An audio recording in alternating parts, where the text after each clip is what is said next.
You found it. Your home for the best content on your favorite team, the Fighting Tigers of LSU.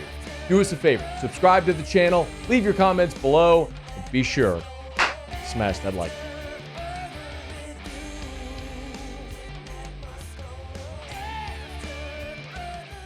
Brian Kelly met with reporters here on Thursday. LSU is in fall break, so normally the Tigers practice later in the afternoon. Brian Kelly meets with reporters around 5:30, 6 o'clock. But he met with reporters earlier today around 3 o'clock because they practiced earlier because they're in fall break, so there's no classes for the football team right now. And he went over several things. Let me just start with sort of the newsy thing, which is an update on Duce Chestnut, who did not travel with the team to Ole Miss. Here was what Brian Kelly said on Thursday. Yeah, Duce is not with our team right now, and we'll make a decision on his status, in the next few weeks. Well, we'll see if we can get an update and when Brian Kelly decides to share it. Chestnut is. It's certainly unfortunate, and this is a miss, right? This is a guy who played 2 seasons at Syracuse. He started every game for 2 years. Started every game as a true freshman in 2021. Started every game as a sophomore a year ago in 2022.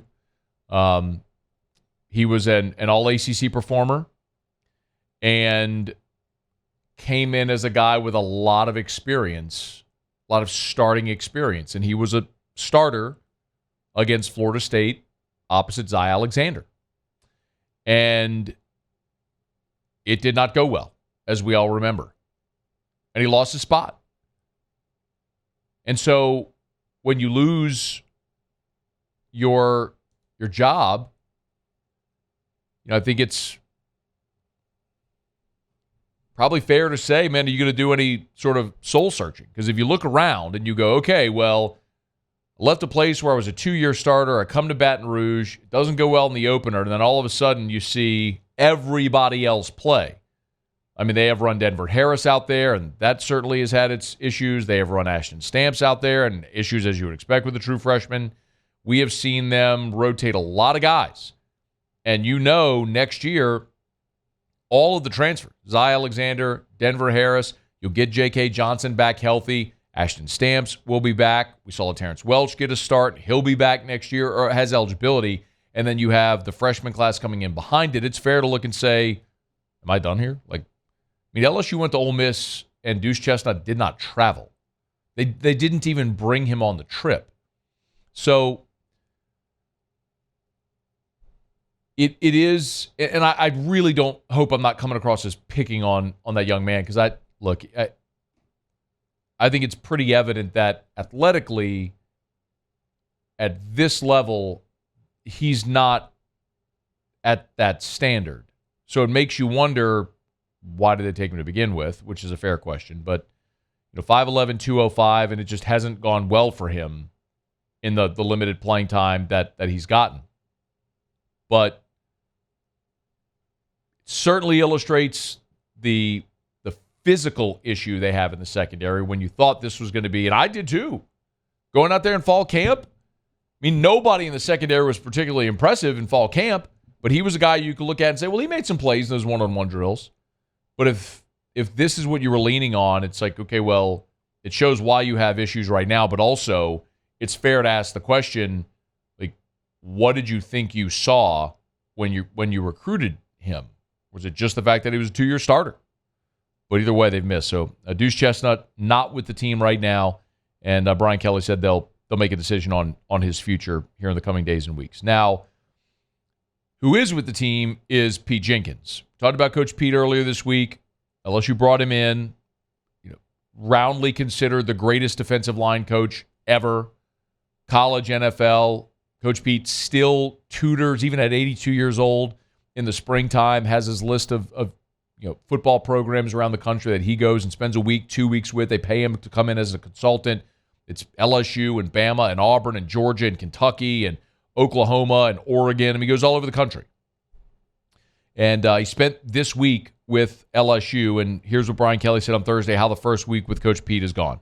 His eyes and looking at things, he's been able to make some technique adjustments. It's going to take some time, obviously, to make the kind of impact that you can, see for the long haul. But it's been really good meeting with him, spending time with him, going over the techniques necessary for us to make the kind of improvements necessary right away for this weekend. He's got an incredible, I would say, resume of knowledge, and the believability factor with our players is immediate. So I think all those things are a positive thing, but it's still going to take us, some time to continue to, work on the techniques necessary. But, I just probably wish I did it sooner.